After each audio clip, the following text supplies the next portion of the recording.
अस्सलाम वालेकुम स्टूडेंट्स। आज का लेक्चर जो है वो एक्सरसाइज 2.2 जो है उसके क्वेश्चन नंबर 1 को सॉल्व करेंगे। ठीक है, तो क्वेश्चन नंबर 1 क्या है जी? Find the points of intersection of the following linear equation with the coordinate axis graphically. हमारे पास स्टूडेंट्स ये जो आपके पास नीचे क्वेश्चन लिखे हुए हैं ये हमारे पास लीनियर इक्वेशंस हैं। तो हमने करना क्या है, इनके पॉइंट्स ऑफ इंटरसेक्शन मालूम करने हैं और दूसरी बात क्या है, कोऑर्डिनेट एक्सिस ग्राफिकली और इनके ग्राफ भी बनाने हैं। ठीक होगी बात। अब हम अपने सोल्यूशन की तरफ चलते हैं। तो ये अब स्टूडेंट्स दो तीन बातें जो है इन क्वेश्चंस को करने से पहले आपके लिए गोश गुजार करता हूँ। वो ये है कि आप डिफरेंट बुक से खुलासों से चीज़ें चेक करेंगे तो आपको शायद चीज़ें समझने में मुश्किल हो। ठीक है, तो हम इधर एक बिल्कुल ही इजी वे में आप तक अपना ये लेक्चर रिकॉर्ड करवाते हैं। इनके सॉल्यूशंस कैसे फाइंड आउट करने हैं, इनके ग्राफ कैसे बनाने हैं, मैं कुछ स्टेप्स आपसे शेयर करता हूँ। तो सबसे पहली बात फ्रेंड्स ये है कि पॉइंट्स ऑफ इंटरसेक्शन क्या होता है। ठीक है, तो इसके बारे में मैं थोड़ा सा आपको इंट्रोडक्शन देता हूँ। Point of intersection for linear equation are the points which cut the coordinate axis. नीचे जरा देखें कि ये पॉइंट्स ऑफ इंटरसेक्शन एक लीनियर इक्वेशन के बारे में क्या चीज़ होती है। ये ऐसे पॉइंट्स होते हैं जो कोऑर्डिनेट एक्सिस को कट करते हैं। स्टूडेंट्स बात बड़ी गौर से समझिएगा कि जो हमारे पास ये एक्सिस है, ये एक्स एक्सिस है, ये वाई एक्सिस है। ठीक है, इन एक्सिस पे जो पॉइंट्स आ रहे होते हैं ना, ये जो एक लीनियर इक्वेशन होती है, ठीक है, दो हो जाए तो उनका पॉइंट ऑफ इंटरसेक्शन का मीनिंग अलग है। जो एक अकेली लीनियर इक्वेशन आ जाती है उसकी अगर पॉइंट्स ऑफ इंटरसेक्शन की बात आती है तो आप लोगों ने क्या करना है, वो जो एक्सिस को टच करती हुई लाइन जा रही है वहां पे ये पॉइंट और ये जो पॉइंट है ये एक्सिस पे है ना, इसको हम पॉइंट ऑफ इंटरसेक्शन कहेंगे। ठीक है, ये सिंगल लीनियर इक्वेशन की बात हो रही है। तो अब हमारे पास ये क्वेश्चन है, ठीक है, इसको अब हमने सॉल्व करना है। तो उसके स्टेप्स क्या हैं? सबसे पहला स्टेप क्या है? Find intercepts x and y intercept. तो वो लुक लाइक इस तरह के पॉइंट्स होंगे। इधर आपके पास जब एक्स इंटरसेप्ट की बात आएगी तो आपके पास ये वाला पॉइंट आ जाएगा। जब वाई इंटरसेप्ट की बात आएगी तो आपके पास ये वाला पॉइंट आ जाएगा। ठीक है, आपने दो काम करने हैं। जब आपने एक्स इंटरसेप्ट की बात करनी है तो आपके पास एक्स एक्सिस पे एक पॉइंट आ जाएगा और उसमें हुआ क्या करेगा, जब एक्स इंटरसेप्ट की बात हो रही है वहां पे वाई जो होता है ना, वाई ऑर्डिनेट वो जीरो हो जाएगा। और जब वाई इंटरसेप्ट की बात आ रही है तो इसका मतलब है कि एक्स वाला जो पॉइंट है उसको एक्स वाला जो जगह है एब्सिसा जो है वो जीरो होगा और वाई वाला जो होगा वहां पे कोई ना कोई वैल्यू होगा। आप बात आपको समझ आ गई। स्टेप ये है वन, आपने इंटरसेप्ट मालूम करने हैं। फिर आपने क्या करना, जब आपके इंटरसेप्ट आ जाते हैं तो आपने इनका ग्राफ जो है वो डिजाइन करना है। ठीक है, अब देखिए कुछ बुक्स के अंदर आप लोग स्टूडेंट्स टेबल को देखेंगे। ठीक है, टेबल भी जो आते हैं इनको अभी आप मेंशन करेंगे। तो आप क्या करते हो, टेबल बनाना भी है तो आप इन्हीं दो पॉइंट्स को पहले आप जो है y को जीरो रख लें। ठीक है, फिर आप x को जीरो रख लें। तो इन्हीं इन्हीं पॉइंट्स को आप कंसिडर करके टेबल के जरिए भी आप इसको बना सकते हो। लेकिन सबसे जो इजी तरीका कार है वो मैंने आपके साथ यहाँ पे शेयर कर दिया है। और मैं पहले सवाल पे ही ज़्यादा टाइम लगा रहा हूँ कि सिर्फ और सिर्फ आपको चीज़ों का आइडिया हो जाए कि आपने बाकी सारे क्वेश्चन किस तरह सॉल्व करने हैं। तो स्टेप्स पता चल गए, पहले इंटरसेप्ट्स, फिर दूसरा आपने ग्राफ को स्केच करना है, वो भी आपके साथ इधर मैं शेयर कर देता हूँ। अब पहले सवाल का सोल्यूशन जो है यहाँ से स्टार्ट हो रहा है। अब ये हमारे पास आपने इक्वेशन लिखनी है, नंबर भी लिखने हैं, मतलब ये इक्वेशन नंबर 1 है। अब आपने पहला काम क्या करना है, put x is equal to zero. ठीक है, तो जब आप x जीरो रखते हो इसमें आपने गिवन इक्वेशन में हमेशा जितने भी क्वेश्चन है उनमें यही काम है, आप इक्वेशन नंबर लिखते हो या नहीं, लेकिन आपके जहन में ये जरूर होना चाहिए कि हम किस में पुट कर रहे हैं।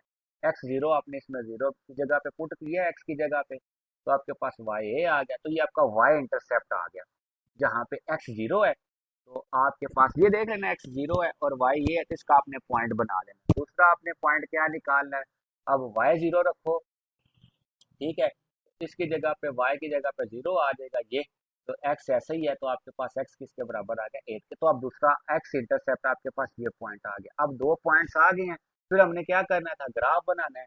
तो यहाँ पे स्टूडेंट ग्राफ बनाते हुए दो तीन चीज़ें बड़ी ज़रूरी हैं कि ये हैं कि आपको बनाने का तरीकाकार यही होता है सिंपली कि आपने अपनी एक्स की मैक्सिमम वैल्यू और वाई एक्सिस की मैक्सिमम वैल्यू को चेक कर लेना है।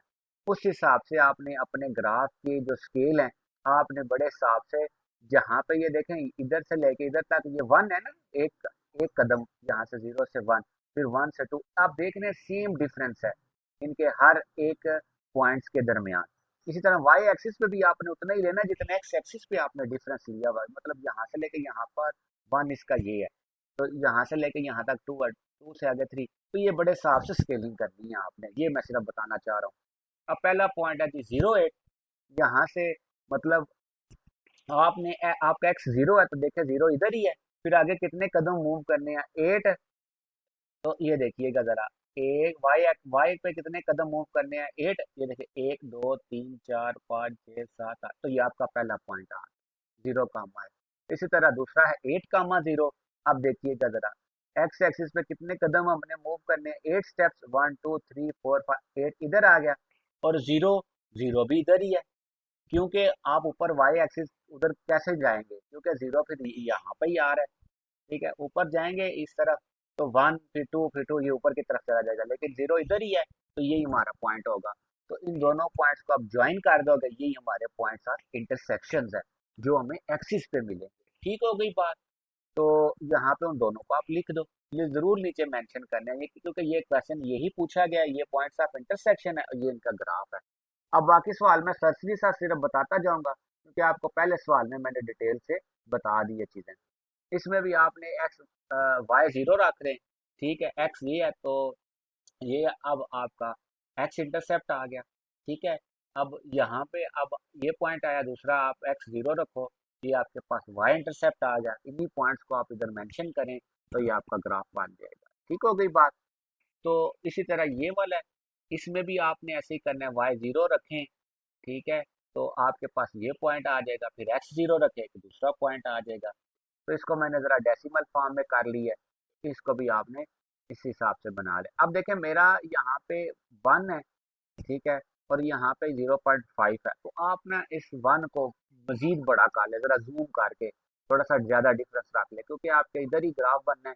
अगर होता ना मतलब एक्स एक्सिस की ये यहाँ पे 10 होता तो फिर आप छोटे छोटे करते, अब यही वन है तो इसको थोड़ा सा मजीद बड़ा कर ले जूम करके, तो ये आपके लिए भी आसानी हो जाएगी। ठीक है, तो इन दोनों पॉइंट को फिर आपने ज्वाइन कर देना है।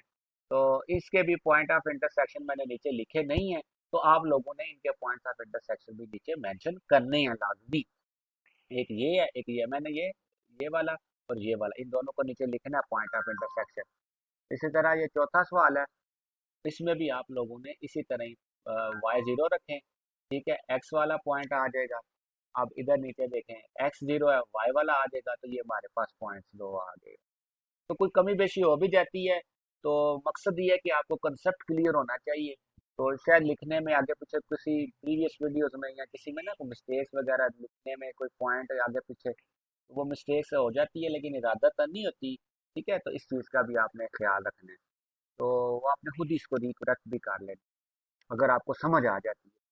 तो इस पॉइंट्स को भी आपने यहाँ पे एड्रेस कर लेना है, इनको ज्वाइन करना है, इसका ग्राफ बन जाएगा और इसके पॉइंट ऑफ इंटरसेक्शन नीचे मेंशन करने हैं। इस तरह आखिरी सवाल ये है, इसको भी आप सॉल्व करोगे तो इन्हीं इसी के इसका डेसिमल में कर लेंगे तो ज़्यादा आसानी है।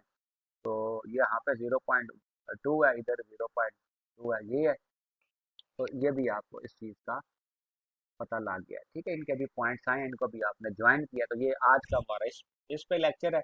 नेक्स्ट जो क्वेश्चन नंबर 2 है वो अपनी नेक्स्ट वीडियो में मैं आपसे शेयर करता हूँ। अल्लाह ताला आप सबका आमीन नासिर हो। अल्लाह।